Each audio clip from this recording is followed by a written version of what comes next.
Welcome to Heat Checks and Hail Marys. This is Mike Kegley, and it was yet another fun weekend of college football. It's nice to have it in the books, and there's a few things I wanted to talk about that we could discuss. Let's talk about Hail Mary number one, judging results against the process. The Illinois Fighting Illini defeated Nebraska 31-24 on Friday night in overtime in a game that was nothing short of exciting, dramatic, and frustrating if you were a Nebraska fan. Many people watching the game, Illinois fans and college football fans in general, loved the way the Illini used their trademark rushing attack to beat down the Huskers for a victory in overtime. Let's specifically look at the fourth quarter. That was a quarter where the Illini rushed for 79 yards, averaging 5.3 yards per carry, compared to the Cornhuskers rushing for 1 yard on zero point 0.1 yards per rushing attempt. The Illini rushing attack was the focus of the Nebraska defense. And in the fourth quarter, this allowed Luke Altmaier to hit the wide open Brandon Henderson for a 6-yard touchdown pass. Now, that was his first touchdown at any level. And for an offensive tackle, I say go get him. Congratulations. It's got to be a lot of fun to actually have that opportunity to contribute that way versus just steamrolling people like he's probably done for so many years. Later on in overtime, the Illini used a bit of deception to connect with Pat Bryant in the flat for a 4-yard Altmaier pass for the winning touchdown. Now, you'll notice Bryant snuck up, hunched over as he came up to the line of scrimmage, and he was lined up in the fullback position. Didn't want people to see his trademark 1-3, so he made sure to get down and make sure that they couldn't see it, which was genius move. He snuck out of the backfield and was wide open in the flat. College football fans and Illini fans in general approved the way Barry Lunney Jr. used a strong running game, timing of unpredictable pass plays, and the threat of a strong run to the Illini's advantage. With victory comes that type of adulation and approval of football fans. But if you take a look at the Illini running the ball 15 times in the fourth quarter and only passing it 4 times, what would have happened if they had lost? Would fans still think Bielema's offensive coordinator is running the ball too much?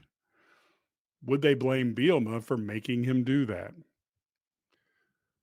Might that fourth quarter play calling be something that is a negative instead of the key to victory? I want to think about this because there have been concerns that Brett Bielema's approach is too conservative, focusing on possession over points and not aggressive enough to generate the touchdowns necessary to win games. And all in all, might be too archaic for today's high octane offensive environment. This is a great illustration of how coaches are forced to walk a tightrope where they must keep actual results at least equal to what the fan expectations are.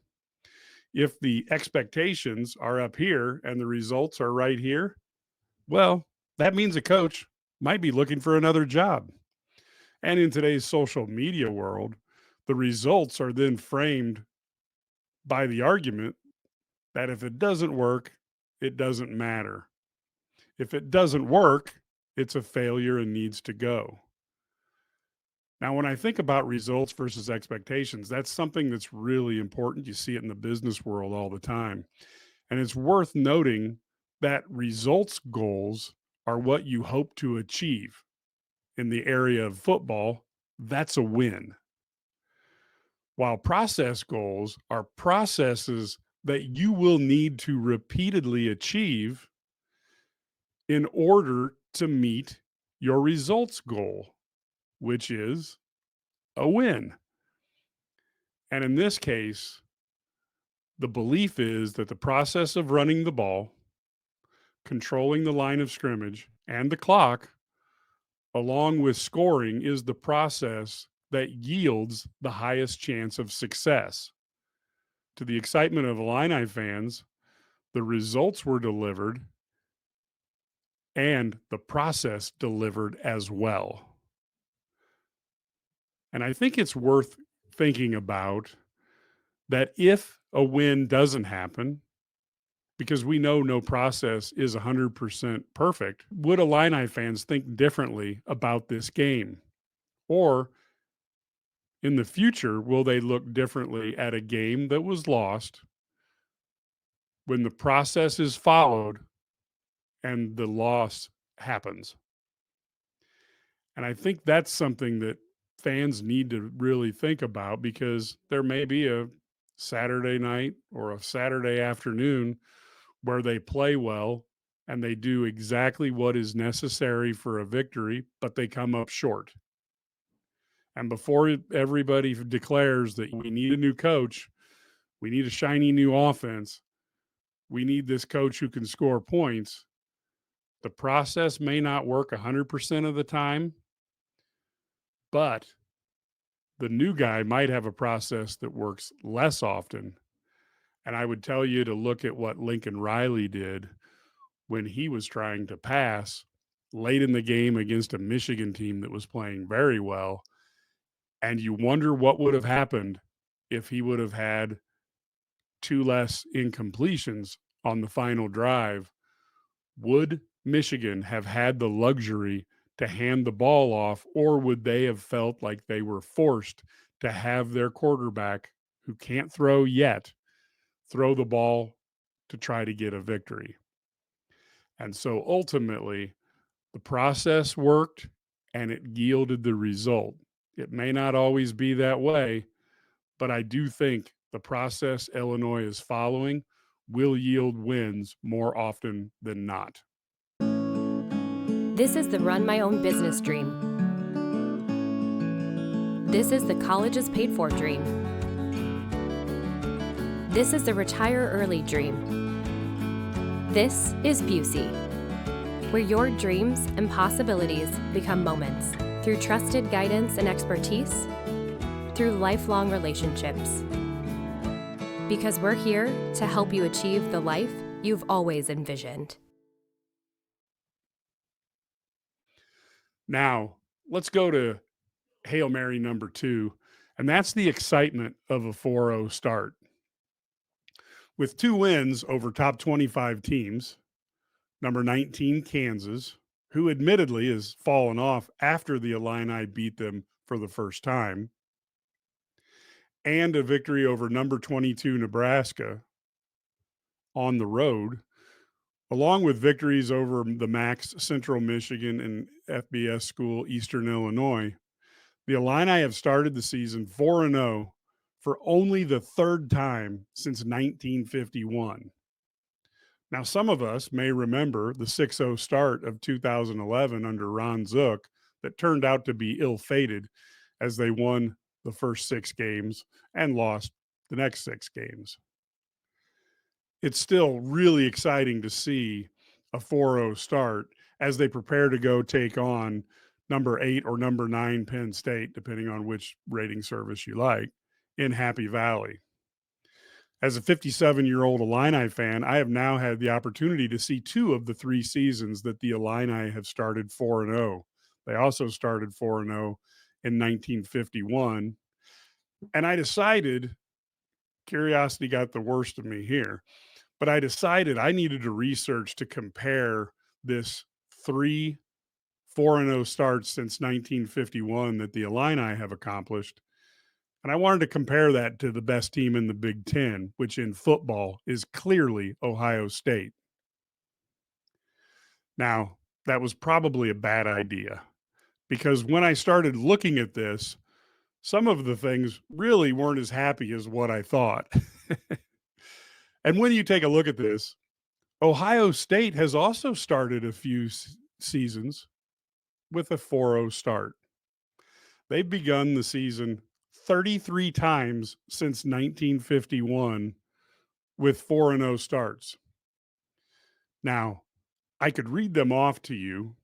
If you have a big enough screen, you can see them. But suffice it to say, 33 times starting 4-0 is significantly better than the Illini's 3. In fact, if the Illini wanted to tie Ohio State, if they just went 4-0 for the next 30 years and Ohio State didn't, Illinois would finally tie them in 2054. The other thing I have to say is Ohio State might make it go 4-0 as they've only played 3 games this year. And I'm expecting that their next Big Ten game against Michigan State will be an Ohio State victory. So you can see that what Illinois needs is an athletic director and a football coach who are not only focused on what's happening in the short term, but people who are building for the long term, because you're never going to make up any ground or even keep things the same, keep that gap at 30 without thinking about both short and long term goals. At this point, then curiosity really got the best of me. I decided to compare the two schools from a losing season standpoint. I used 1951 as a comparison point because that's when the Illini started the 4-game winning streak at the beginning of the season that started this whole discussion. And the results weren't good. Since 1951, the Buckeyes have they've experienced 4 losing seasons. And their worst record in that time was 3-5-1, and that was in 1959.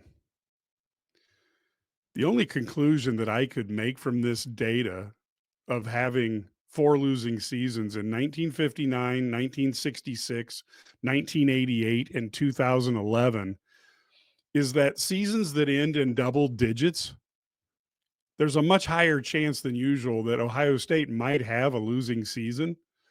Thus, I've marked my calendar year for a crazy year in 2033 and maybe 2044. In comparison, the Illini have experienced a staggering 46 losing seasons since 1951. That's a lot to read, and I don't blame you if you decide I'm not going to count them. I'm just going to assume that he totaled them up correctly. To make it worse, the Buckeyes' worst season win total was the 3 games that I mentioned to you in 1959. As a comparison, Illinois has had 15 seasons that were worse than the very worst Ohio State season.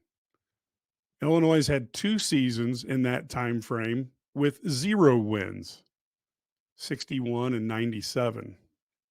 Illinois has had 4 seasons with 1 win and 9 seasons with 2 wins. So when I was looking at this, what is the point of this? And I got to be honest with you, I'm not really sure. I just started digging. But I had 3 points that jumped out to me, and I'm thinking I'll share those with people and see what they think. One is, it's easy as heck to be an Ohio State fan.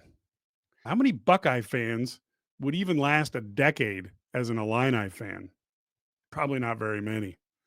And one should remember that the top 2 reasons that you're a fan of a team is A, where you're born, and B, who your parents root for. So instead of feeling superior as an Ohio State fan, maybe you should feel thankful that your parents either lived in Ohio and or your parents loved the Buckeyes. As a fan, you probably had 0 to do with either decision. Now, there's a few people who've chosen the Buckeyes along the way, and I'm like you because I chose to enjoy the Cowboys as my football team. That decision paid off for the first 25 years of my life, maybe 30. And then it's been a disaster the remaining 27. Thank you very much, Jerry Jones. So when I call Ohio State fans, it's easy. As a Cowboy fan who used to have a team that was really good, I know what it's like to be easy. Unfortunately, the Cowboys have slid towards the Illini in terms of their effectiveness at actually winning in the postseason. My second point is is that there are other college blue bloods like Oklahoma, Alabama, Michigan, USC, and others who've had strong results over decades. I'm warning you, if a super conference ever forms and only the cream of the crop schools are invited, remember, fans of these schools, that in every game a team must lose. Inevitably, some teams will finish at or near the bottom of the standings. And when all the teams are the cream of the crop, it could be your team that's down there. I'm not sold that any of the fan bases that I rattled off could handle sustained hard times. Think of Jack Nicholson yelling, "You can't handle the loss." It's close to "you can't handle the truth." But if it helps, feel free to try to your own Jack Nicholson impression when you're saying that line. I think the super conferences are a recipe for disaster for college football. If we're talking about the super conference in the definition of 12 to 24 elite teams only, because I don't think the fan bases are very excited about losing games. And I also think it looks like the NFL light. And if it's the NFL light, Americans tend to watch the best league and not the second best league. So keep the conferences, the SEC, the Big Ten, and the other ones, and go with a nice tournament. That is the recipe for success. And finally, my third point is in my lifetime, only Mike White and John Makovic have been able to stop the losing that has been really almost inevitable for Illini fans. I believe that Brett Bielema will join them and be the third coach to have the talent and discipline to do that. It's clear early on he's elevated the floor of the Illini program. I believe he'll be the guy who raises the ceiling as well. There's no perfect coach. We are all going to disagree with what a coach does. Ask Ryan Day, who's won an incredible percentage of games at Ohio State, and he'll tell you that. But Brett Bielema has brought respect back to the Illini program, and I truly believe that given NIL support, and Illinois has the alumni, particularly in the billionaire section of the world, that they should be able to give him support. And the Illinois football program will be much healthier with Brett Bielema at coach and the support of an NIL program behind him. He's proved he can develop players. And I think the future is brighter for Illinois than what we have been talking about on the chart next to my head that I feel like I really need to take down because it's depressing. But I also think those days of adding to those numbers are going to go down, and we're going to see more of the 4-0 starts and the winning seasons as opposed to the losing seasons and the 2-win, 1-win, no-win seasons that have been such a bane of Illini fan existence. Red Grange wasn't just a football player, he was a legend. Discover the untold story of Illini great Red Grange in a new novel by Doug Vilhard called The Golden Age of Red. This captivating book takes you back to the 1920s when a humble young Illinois player transformed into the galloping ghost and electrified the nation. Get your copy of The Golden Age of Red by Doug Vilhard today. Available on Amazon and wherever books are sold. Now let's go to heat check number 3. This one's a little different than what we've talked about, but this one goes to the Rings of Power. Now, you may go online and the Rings of Power are just savaged as a product that doesn't really fit Tolkien's books. Now, as somebody who is admittedly a nerd when it comes to this stuff, I've read The Lord of the Rings at least 25 times.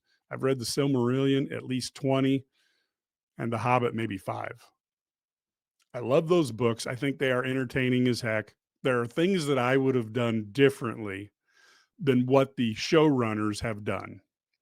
If I was doing the show creatively with no thoughts for budgets, I would make sure to use the immortality of elves as something that is amazing and wondrous.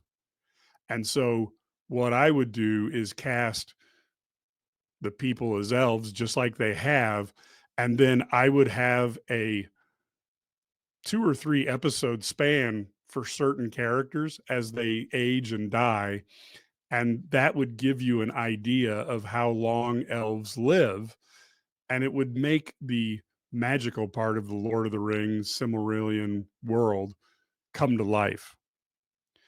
But then you start thinking about it from a budgetary standpoint, and that I think is why they've collapsed the timelines down to where basically you literally have 2000 almost years of continuity that are being smushed down into about 20 years approximately.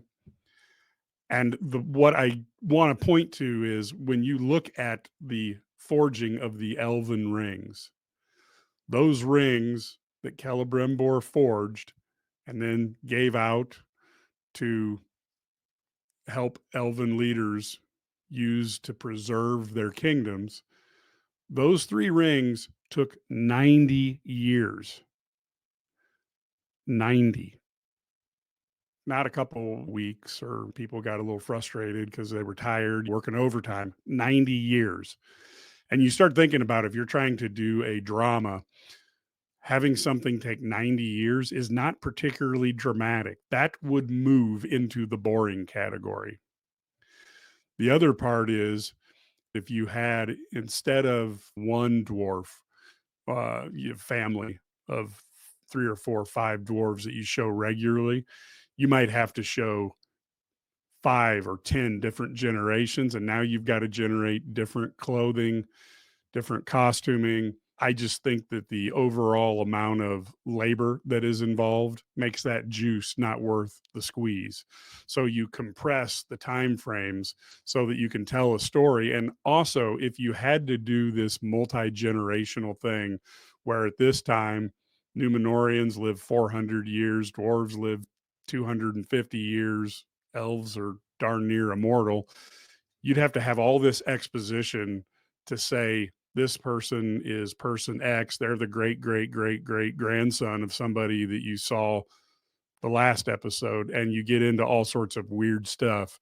So while I think they have played very, very loose with the time frame of Tolkien, I'm not certain from even a television standpoint if they probably haven't made the best choice. Now, that doesn't excuse them for some of the other things.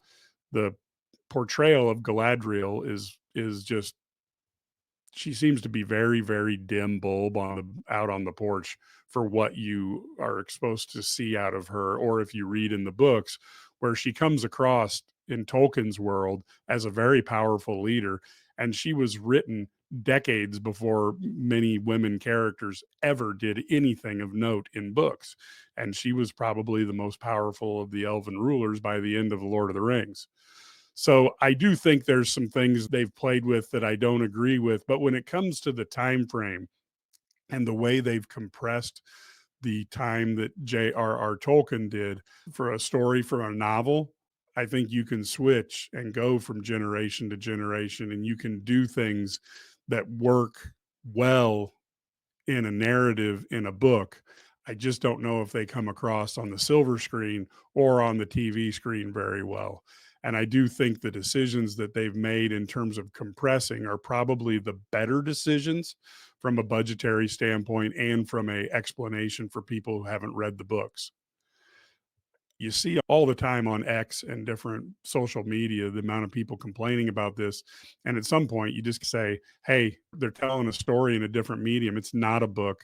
And maybe the reason I'm willing to do this is I've seen where the comic book movie people will make different choices than what they made in a comic book, and it's for the same reason. You're looking at a printed medium versus a motion picture, and they're just different ways to tell a story. And in fairness, there's a lot of times the Marvel people make bad choices as well. The difference is, I don't know if it's always for budget there.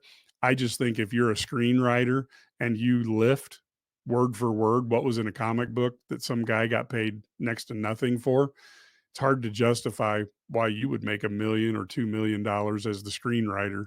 So you make up new ideas, and sometimes you find out that it just doesn't work as good as you thought. With that, folks, we'll be back next week. Thank you very much. Keep moving onward.